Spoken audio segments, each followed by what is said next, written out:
العالمين والصلاة والسلام على سيد الأنبياء والمرسلين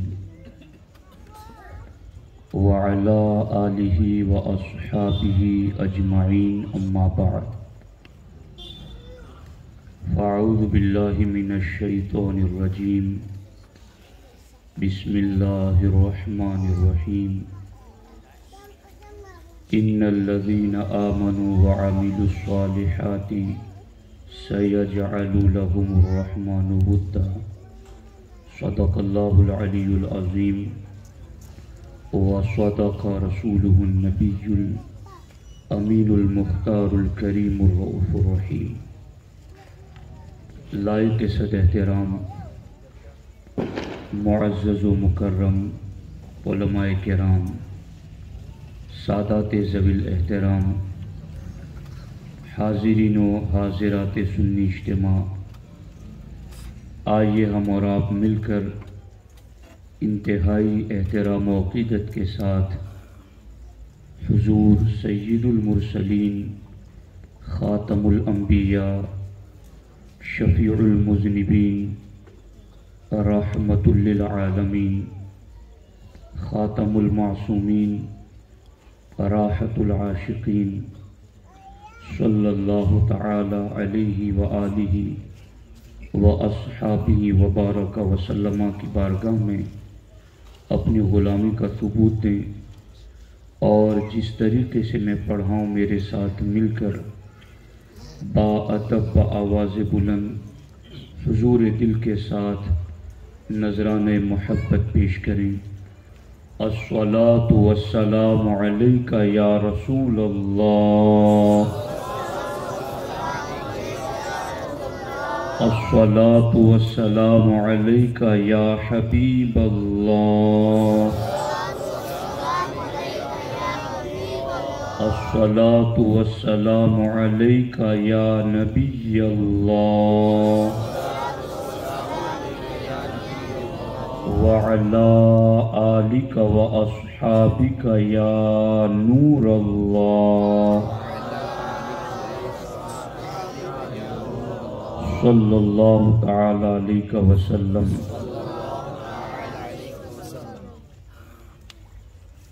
مرتضی شیر حق اشجع الاشجعین، مرتضی شیر حق اشجع الاشجعین، ساقی شیر و شربت پہ لاکھوں سلام. دوستان محترم، آج کا یہ سنی اجتماع امیر المؤمنین، مولا المسلمین، حضرت مولا علی المرتضی رضی اللہ تعالی عنہ اور سلطان الہند سرکار غریب نواز رضی اللہ تعالی عنہ کی یاد میں منعقد ہیں. اللہ رب العزت کی بارگاہ میں دعا ہے رب ذوالجلال حضرت مولا پاک رضی اللہ تعالی عنہ اور ان کے فرزند حضرت سلطان الہند رضی اللہ تعالی عنہ کے فیضان سے ہم سب کو مالا مال فرمائے. دوستان محترم، بڑی اچھی محفل آپ حضرات نے منعقد کی ہیں، اور تر و تازہ حشاش بشاش چہرے یقیناً کچھ پیغام سننے کی جستجو میں بیٹھے ہیں. میری کوشش رہتی ہے کہ اپنے وقت میں کچھ اہم ضروری حالات اور تقاضے کے مطابق گفتگو کروں. آج بھی اسی اعتبار سے گفتگو کا شرف حاصل کروں گا. گفتگو کی ایک ایک کڑی بہت ہی زیادہ توجہ سے سننے کی مستحق ہیں. اپنی گفتگو کو میں نے کئی اجزاء اور کئی پارٹس میں تقسیم کیا ہے، اور ایک پارٹس کے ساتھ دوسرا حصہ ملا ہوا ہوگا. جو پہلا دھیان سے سنے گا اسے دوسرے کی سمجھ آ سکے گی. اس لیے میری درخواست ہے کہ جس ذوق و شوق کے ساتھ آپ مولا مرتضیٰ رضی اللہ تعالیٰ عنہ کی محبت میں بیٹھے ہیں تو پھر ان کی زندگی بھی اسی ذوق و شوق کے ساتھ سننے کی کوشش کریں۔ اللہ تبارک و تعالی ہمیں ان کے فیض سے کامل حصہ نصیب فرمائے۔ دوستان محترم، حضرت مولا علی رضی اللہ تعالی عنہ آپ کے حوالے سے اسد الغابہ فی معرفت الصحابہ اس کتاب سے میں گفتگو کا آغاز کر رہا ہوں۔ اللہ کے رسول مصطفیٰ جان رحمت صلی اللہ تعالی علیہ وآلہ وسلم کے حوالے سے حضرت مولا علی رضی اللہ تعالی عنہ خود فرماتے ہیں، بعثنی رسول اللہ صلی اللہ علیہ وسلم الی الیمن۔ اللہ کے رسول صلی اللہ علیہ وسلم فرماتے ہیں، حضرت مولا علی رضی اللہ تعالی عنہ فرماتے ہیں کہ مجھے اللہ کے رسول صلی اللہ تعالی علیہ وسلم نے یمن کی طرف روانہ کیا، یمن کا قاضی بنا کر، یمن کے حوالے سے احکامات اسلامیہ کو نافذ کرنے کے لیے۔ تو حضرت مولا علی رضی اللہ تعالی عنہ کہتے ہیں، یا رسول اللہ صلی اللہ علیہ وسلم تبعثنی الی الیمن، اے اللہ کے رسول صلی اللہ علیہ وسلم آپ مجھے یمن کی طرف بھیج رہے ہیں، وَيَسْأَلُونِ عَنِ الْقَضَاءِ، اور وہاں یمن میں لوگ مجھ سے قضاء کے مسئلے پوچھیں گے، فیصلے کرائیں گے مجھ سے، جائز و ناجائز، حرام اور حلال کے لوگ قانون وہاں مجھ سے پوچھیں گے، وَلَا عِلْمَ لِي بِهِ، اور اے اللہ کے رسول صلی اللہ علیہ وسلم میرے پاس اس کا علم موجود نہیں ہے۔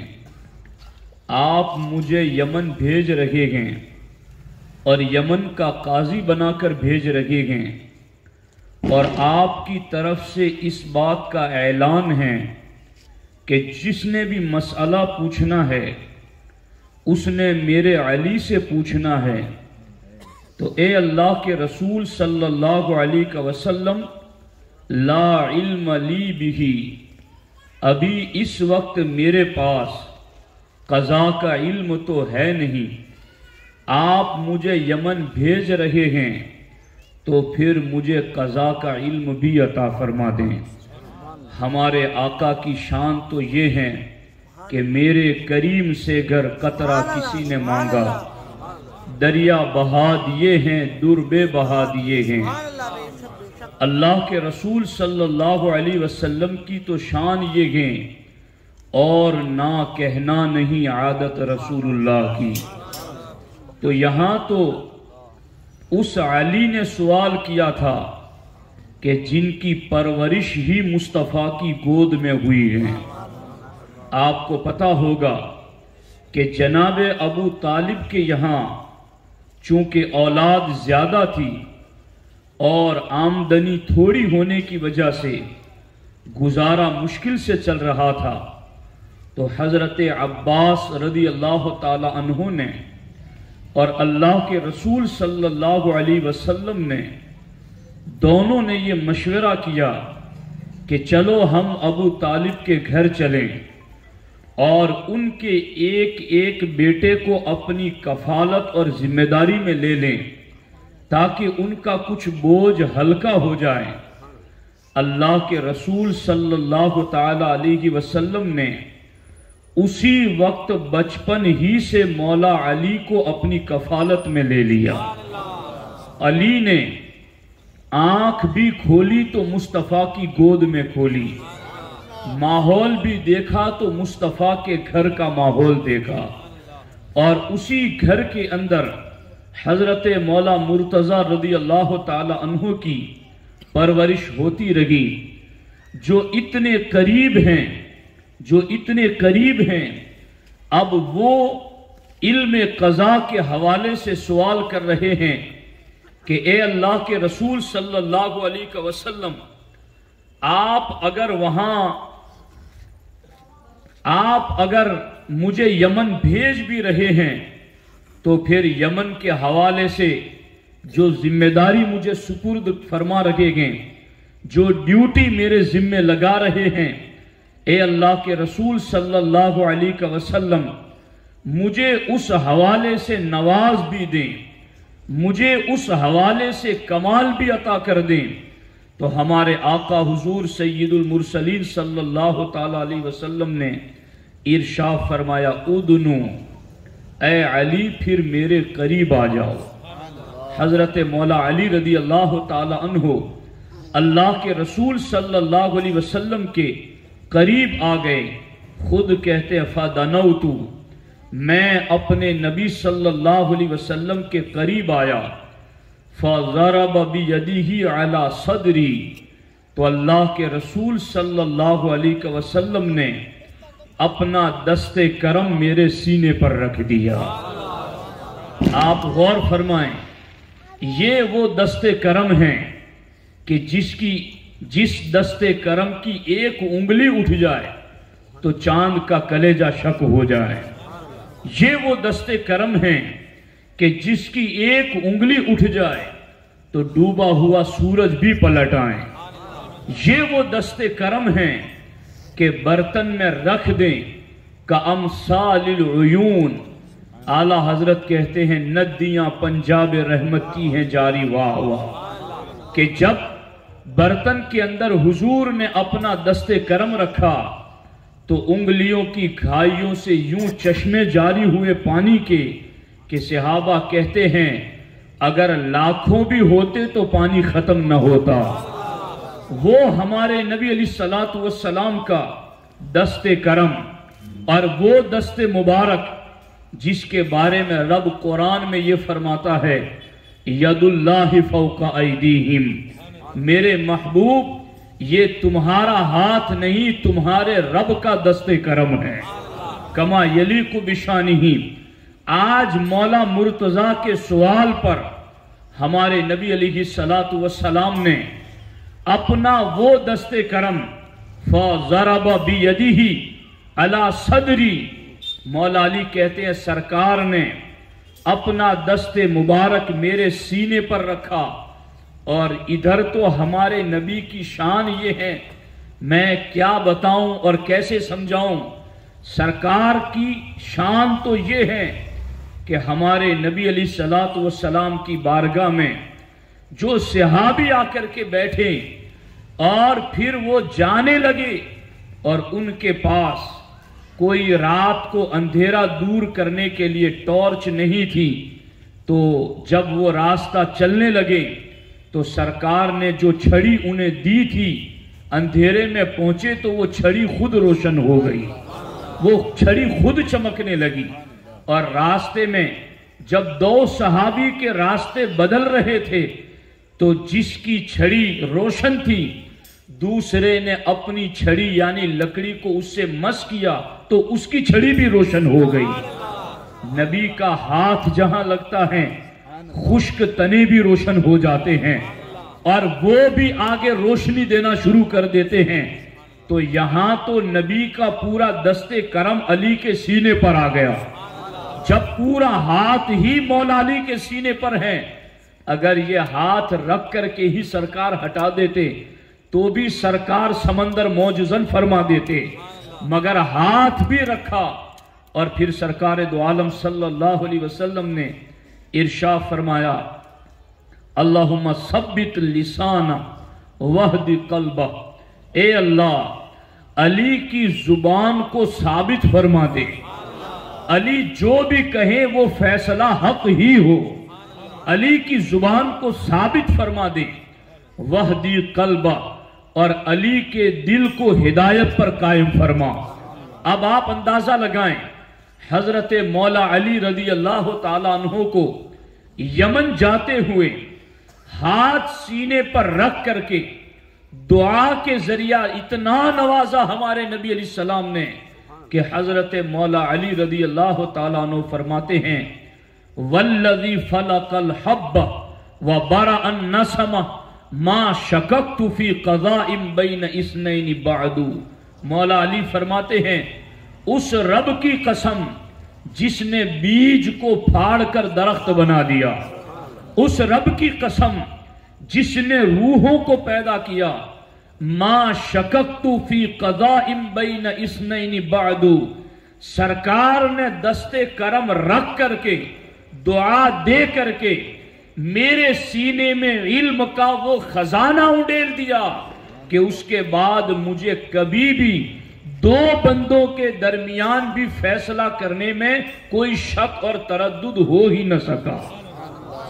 یعنی جب بھی مجھے فیصلہ کرنا ہوا تو میں ثابت قدم رہا، میں ہدایت یافتہ رہا، میرا ہر فیصلہ قرآن و سنت کے مطابق ہوتا رہا. آپ اندازہ لگائیں، اسی لیے کہ یہ سرکار دو عالم صلی اللہ علیہ وسلم نے قضاء کا وہ علم عطا فرمایا مولا مرتضی رضی اللہ تعالیٰ عنہ کو کہ حضرت عبداللہ ابن عباس رضی اللہ تعالیٰ عنہما پکار اٹھے کہ پورے مدینے کے اندر قضاء اور فیصلوں کے سب سے بڑے ماہر حضرت مولا علی کی ذات ہے.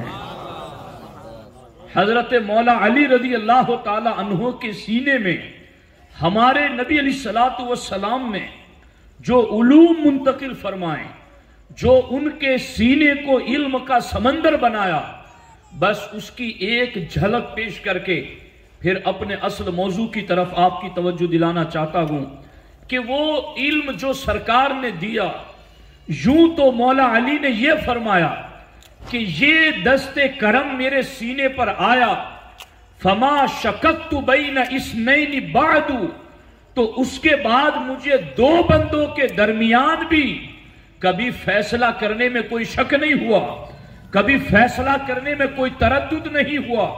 اب وہ علم کس قدر زیادہ حضرت مولا علی کے سینے میں آیا، اگر اس کو آپ جاننا چاہتے ہیں تو اس روایت کے ذریعہ بھی آپ سمجھ سکتے ہیں، جس کو علامہ جلال الدین سیوطی رضی اللہ تعالیٰ عنہ نے الاتقان فی علوم القرآن میں لکھا.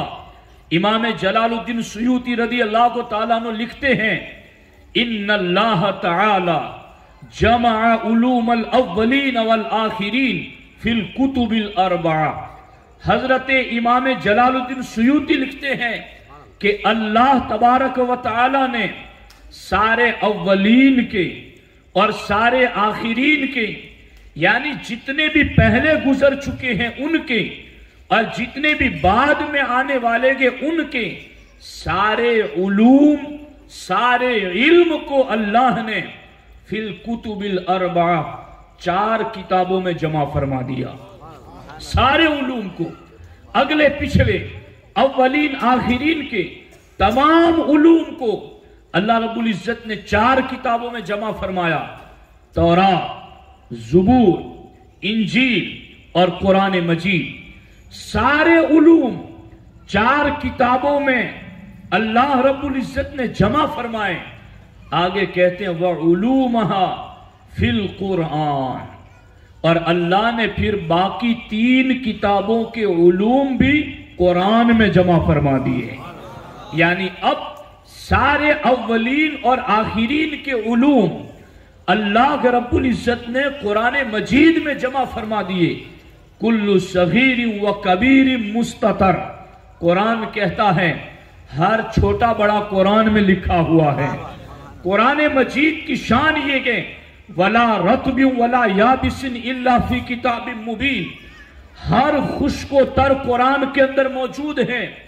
ادھر امام جلال الدین سیوطی لکھتے ہیں اولین اور آخرین کے سارے علوم یہ 4 کتابوں میں، اور پھر 4 کتابوں کے جو علوم ہیں وہ تنہا قرآن مجید میں. اور آگے فرماتے ہیں وَعُلُومَهُ فِي الْفَاتِحَةِ، اور پورے قرآن کے علوم جتنے بھی ہیں وہ اللہ نے سارے سورہ فاتحہ میں جمع فرما دیے۔ اب کیا پتا چلا؟ اولین و آخرین کے علوم 4 میں، 4 سے پھر قرآن میں، قرآن سے پھر سورہ فاتحہ میں، اور آگے لکھتے ہیں فَزَادُوا عُلُومَ الْفَاتِحَةِ فِي الْبَسْمَلَةِ۔ اللہ رب العزت نے پھر سورہ فاتحہ کے جتنے علوم تھے وہ سارے بسم اللہ شریف میں جمع فرما دیے۔ وَعُلُومَ الْبَسْمَلَةِ فِي بَابِهَا فِي بَائِهَا، اور اللہ نے بسم اللہ کے جتنے علوم تھے وہ سارے بسم اللہ کی با میں، با کے اندر جمع فرما دیے۔ حضرت مولا علی رضی اللہ تعالیٰ عنہ فرماتے ہیں تفسیر روح البیان میں، انا نقطۃ باء بسم اللہ، وہ جو 4 کتابوں میں تورات، زبور، انجیل اور قرآن، سارے اولین و آخرین کے علوم 4 کتابوں میں، اور 4 والے علوم سارے کے سارے صرف قرآن میں، اور قرآن کا سارا علم صرف فاتحہ میں، اور فاتحہ کے سارے علوم صرف بسم اللہ میں، اور بسم اللہ کے سارے علوم بسم اللہ کی با میں۔ اور حضرت مولا علی رضی اللہ تعالیٰ عنہ فرماتے ہیں اس بسم اللہ کے با کے نیچے کا نقطہ میں خود علی ہوں۔ آپ غور فرمائیں، یعنی علوم کا ایک سرچشمہ یہ ہے مصطفیٰ کے دست کرم کا فیض، یہ ہے ہمارے نبی کی عطا کی شان، یہ ہے سرکار کے دیے ہوئے علم کا کمال کہ سارے علوم اولین و آخرین کے بسم اللہ کی با کے نقطے میں آ کے جمع ہو گئے۔ اور مولا علی فرماتے اس نقطے کو سمجھنا ہے تو وہ نقطہ خود مولا علی ہے۔ آپ غور فرمائیں، اسی لیے حضرت مولا علی رضی اللہ تعالی عنہ ایک مقام پر اس سلسلے میں کہ علم مولا علی رضی اللہ تعالی عنہ کا کیا ہے، آپ نے خود ایک مقام پر اس سلسلے میں ارشاد فرمایا کہ اگر میں بسم اللہ بلکہ سورہ فاتحہ کے سلسلے میں تفسیر لکھنا شروع کر دوں، اگر سورہ فاتحہ کی تفسیر پر میں قلم اٹھاؤں تو مولا علی رضی اللہ تعالیٰ عنہ فرماتے ہیں میں اتنے رجسٹر لکھ دوں کہ اسے 70 یعنی 70 اونٹ بھی مل کر کے اٹھا نہ سکے۔ 70 اونٹ، 70 اونٹ کوئی معمولی چیز نہیں ہے۔ اونٹوں کا بوجھ اٹھانا ایک معمول کی بات ہے، وہ ہزاروں اور کئی من اور ٹن وہ اپنے اوپر لاد سکتے ہیں وزن کو اور اٹھا کر کے چل سکتے ہیں۔ ایسے 70 اونٹ جو 70 مل کر کے اتنی بڑی چیزوں کو اٹھا سکے۔ اور علوم تو پھر یوں ہوتے ہیں نا کہ جو کتابوں میں لکھے جاتے ہیں اور کتابیں کاغذ میں ہوتی ہیں، اور پھر کاغذ کوئی اتنے زیادہ وزنی نہیں ہوتے ہیں، ایک کاغذ کے اوپر دونوں طرف لکھا جاتا ہے۔ تو یوں آپ غور کرو کہ کہاں 70 اونٹوں کا وزن اٹھانا، اتنی کتابیں، اور کہاں مولا علی کے علم کی شان، کہ آپ سمجھنے کی کوشش کرو اور اس کی طرف توجہ لے جاؤ کہ مولا پاک کے سینے میں علم کتنا زیادہ ہوگا کہ سورہ فاتحہ پر لکھنا شروع کر دیں تو 70 اونٹ بھی ان لکھی ہوئی کتابوں کو اٹھا نہ سکے، اس قدر زیادہ وہ لکھ سکتے ہیں۔ یہ ہے حضرت مولا علی رضی اللہ تعالیٰ عنہ کے علم کی شان۔ اسی لیے آپ دیکھیں حضرت سعید ابن المسیب رضی اللہ تعالیٰ عنہ نے بھی اس چیز کو لکھا، اور اس چیز کو کنز العمال میں بھی لکھا گیا، اور دیگر محدثین نے بھی اپنی اپنی کتابوں میں اس چیز کو لکھا ہے کہ حضرت مولا علی رضی اللہ تعالی عنہ ایک ایسے واحد صحابی ہیں کہ جن کا اوپن چیلنج ہوتا تھا، سلونی اما شئتم، سلونی اما شئتم،